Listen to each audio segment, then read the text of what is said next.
साथियों, मैं हूं जितेश कुमार। आज हम बात करने वाले हैं अमेरिका के द्वारा जो भारत के ऊपर 50% का जो टैरिफ लगाया गया, 25% पहले लगाया गया और 25% जो बाद में कल इम्पोज कर दिया गया, उसी के बारे में आज हम सभी लोग बात करने वाले हैं कि अगर भारत के ऊपर 50% का टैरिफ लगा दिया, इसका मतलब ये हो गया कि पूरे विश्व में भारत के ऊपर अभी तक भारत और ब्राजील के ऊपर 50-50% का टैरिफ लगाकर सबसे ज्यादा टैरिफ लगा दिया गया है।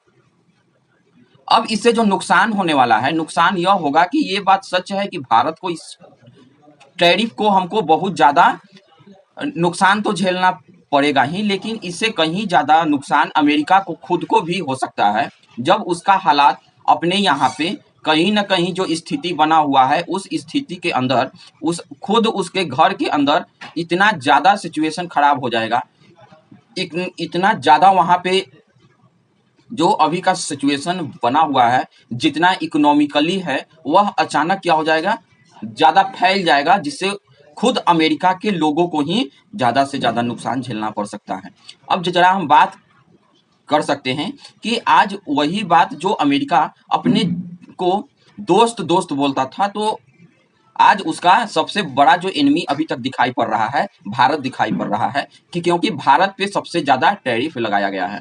अब जरा एक साइड और हम देख ले, बात कर ले कि अगर इसी साइड अगर हम बात करने की प्रयास करते हैं तो देख पाएंगे कि जो सबसे बड़ी बात यह है कि अभी इस चार्ट के अनुसार आप देख लीजिए कि ब्राजील पे 50% का सबसे ज्यादा, फर्स्ट में भारत पर 50% का, चाइना जिसको ट्रंप अपना एनिमी मानते थे उसको 30% का टैरिफ लगाया गया है और बाकी सभी लोगों को इतना कम ज्यादा टैरिफ लगाया गया है।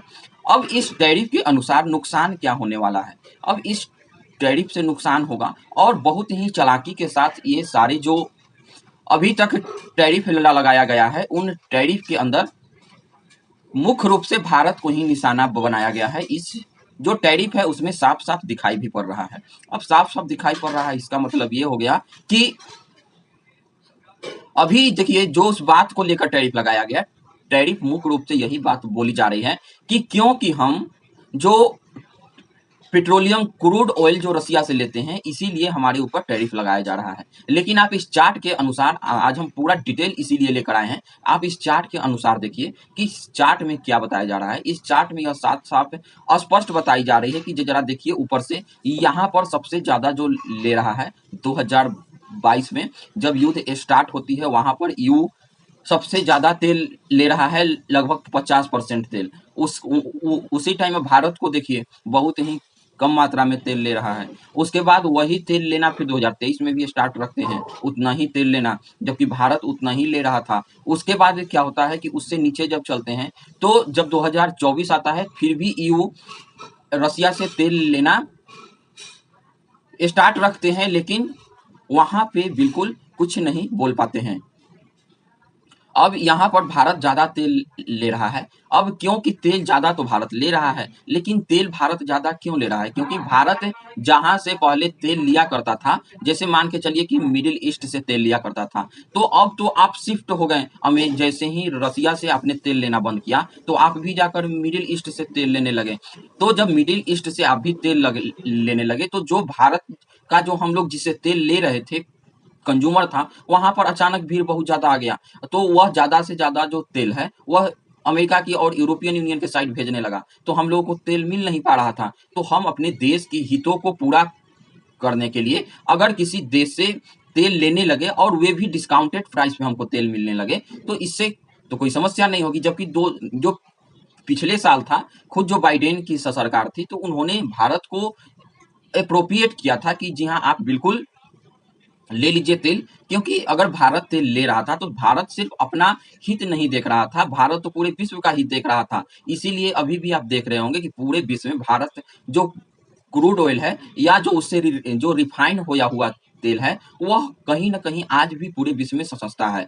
अगर नहीं लिया जाता उस समय भारत के द्वारा तेल, या अभी भी अगर तेल बंद कर दिया जाए लेना, तो लगभग $102, $120 से $130 प्रति बैरल जाने की अनुमान बताई जा रही है। अब प्रति बैरल अगर इतना ज़्यादा नुकसान हो जाएगा, तो आप खुद समझ के देखिए कि पूरे विश्व के अंदर कितना ज़्यादा इस बात को लेकर नुकसान पहुँचने वाला है।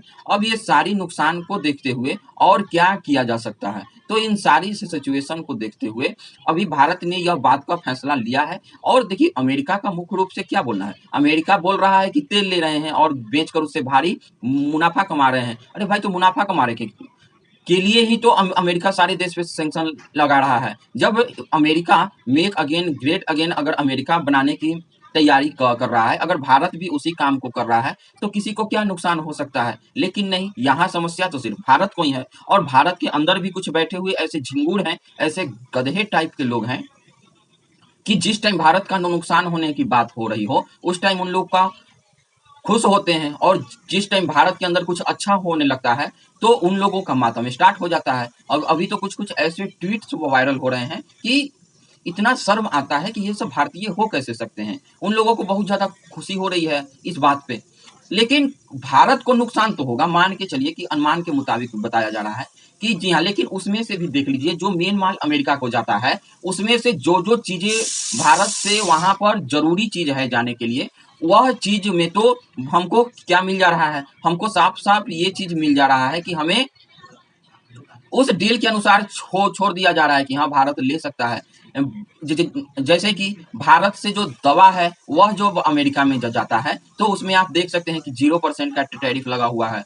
उसके बाद आप इसी में देख लीजिए कि जो यहाँ से आईफोन जाते हैं उसमें भी 0% का टैरिफ है, क्योंकि आईफोन बनाने वाले ने जो वहाँ के मालिक हैं, उन्होंने अभी $100 बिलियन का अमेरिका को के अंदर बताया कि हम वहां पे लगाएंगे, तो उनके ऊपर भी अपना टैरिफ से बचा लिए। उसके बाद और देख लीजिए, जैसे कि और ज्यादा लगा है सी फूड हो गया, ये इस पे हमारा 64% जो टैरिफ है वह बढ़ जाएगा। जो पहले की 0 हुआ करता था, 60% अभी हो जाएगा 50%। और उसके बाद जो हमारे यहाँ से जो गहने जाया करते थे, हीरा हो गया, सोना हो गया, ये सारी सिचुएशन जब जाया करता था, तो पहले टैरिफ लगभग 10% का लगता था। अब वही टैरिफ लगभग 60 से 70% का हो गया है। अब कहने का मतलब यह है कि भारत के ऊपर तो टैरिफ आपने जितना लगाना था लगा दिया, लेकिन अब इसका नुकसान भी देखने को मिल सकता है। क्योंकि सबसे बड़ा नुकसान तो ये होगा कि अभी भारत के ओर से जो एनएसए हैं अजीत डोभाल, वह रसिया जा चुके हैं और रसिया पुतिन से मिल रहे हैं। इधर भारत के जो प्रधानमंत्री हैं वह एससीओ मीटिंग के लिए चाइना जाएंगे। और दूसरी साइड जो है वह कहीं ना कहीं जब दो देश उधर उधर हैं और पुनः पुतिन जो है वह अगले साल भारत आने वाले हैं, तो जब पुतिन भी भारत आ जाएंगे, हम लोग जो अगर चाइना एससीओ की मीटिंग में चाइना गए, पुतिन ऑलरेडी से जाके अभी मिल रहे हैं। ब्राजील के से भी अभी डोनाल्ड ट्रंप बहुत ज्यादा बताने में ये बताएं कि अभी अगर ब्राजील के जो वहां के राज्य नेता हैं उनके द्वारा बताया गया कि डोनाल्ड ट्रंप के द्वारा कि अगर वह चाहे तो हमें फोन कर सकते हैं। लेकिन वहां के जो डिसिल्वा जो हैं उन्होंने साफ साफ बता दिया कि अगर हमको फोन करना ही होगा तो हम फोन अमेरिका को क्यों करेंगे, हम फोन चाइना को करेंगे, रसिया को करेंगे, इंडिया को करेंगे। और उन्होंने बिल्कुल ही फोन करने से अमेरिका को मना कर दिया। ये मैं बात बताते चलूं कि जो ब्राजील के साथ व्यापार करके अमेरिका अमेरिका प्रॉफिट कमाता है, जबकि ब्राजील जो है वह घाटा में रहता है। जब 50% उसके ऊपर भी टैरिफ लगा दिया गया, तो वह बिल्कुल एक साइड लाइन हो गया। अब दूसरी साइड खुद अमेरिका जो है वह जो चाइना और इंडिया और रूस ये एक साइड हो गए हैं। मतलब अब इस प्रकार से ये लग रहा है कि ब्रिक्स का जो रास्ता अटक रहा था, इन सभी आपस में जो जुड़ाव करने का काम जो यूएस के द्वारा किया जा रहा है। खैर, हम तो ये भी चाहते हैं कि जल्द से जल्द इसको अप्लीकेबल बना दिया जाए। एक जो डॉलर के जो डी डॉलराइजेशन प्रोसेस जो खुद यूएस अमेरिका करना चाह रहा है, इस प्रोसेस के द्वारा वह प्रोसेस जल्द से जल्द स्टार्ट हो जाए। और अभी कोई ना कोई डॉलर को रिप्लेस करके एक जो उसके वैल्यूबल के रूप में कुछ ना कुछ अमाउंट वाला जो यहाँ पर भी यूनिट जैसा कुछ जल्द से जल्द अब ला देना चाहिए। क्योंकि अभी इसका हर हाल में बहुत जरूरी हो गया है। यह जैसे ही आ जाएगा तो और जो छटपट्टी अभी तक थी वह और ज्यादा हो जाएगी। तो इससे नुकसान जो होने वाला है भारत को तो हो न हो, वह आगे आने वाले व्यक्तियों को नुकसान और ज्यादा दे पाएगा हम अमेरिका को, क्योंकि अमेरिका खुद चाह रहा है कि भारत और चाइना, जो कि अभी दोनों के बीच में कहीं ना कहीं गैप है, यह और नजदीक आ जाए, जबकि जो अमेरिका है वह भारत को अपना सबसे स्ट्रेटेजिक पार्टनर बताता है, और अभी पूरा जैसे कि लग रहा है कि वह भारत के ऊपर सबसे बड़ा एनिमी देखा जा रहा है। लेकिन खैर, जब भारत के ओर से भी यह बात को लेटर जारी किया गया कि यह बिल्कुल अनप्रैक्टिस वार है, यह भारत को उकसावा देने वाली है, और यह बिल्कुल भी सही नहीं है जब इस स्टेटमेंट में बता दिया। और साथ ही ये भी ईएमए के द्वारा एक लेटर पैड पर साफ बताया गया है कि हम भारत के लिए सबसे इंपॉर्टेंट, नीचे वाला लाइन देखिए, कि हम भारत के लिए वह सारी काम में करेंगे जो कि भारत के लिए उचित हो, न कि जो थर्ड कंट्री है वह हमको अपना डिसीजन बताएगा कि तुम ये करो और हम उसके डिसीजन को मानेंगे। ऐसा कभी भी भारत बिल्कुल नहीं करने वाला है। इस बात से तो बिल्कुल स्पष्ट है कि भारत अभी किसी भी तरह से झुकने की मूड में नहीं है। अगर झुकने की मूड में होता तो अभी जो पाकिस्तान वाले इतना फड़फड़ा रहे हैं, जो अपना सब कुछ बेच चुके और उसके बाद भी 19% का टैरिफ ले गए, तो सोचिए क्या हो सकता है। लेकिन नहीं, भारत को देखिए, अभी 40% जो है भारत का हम लोगों को मिल्क से आता है, कृषि से आता है। अगर भारत के 40% लोग इस बात से ज्यादा प्रभावित हो जाएं, तो उससे ज्यादा से ज्यादा किसान और पशुपालक लोग ही होंगे।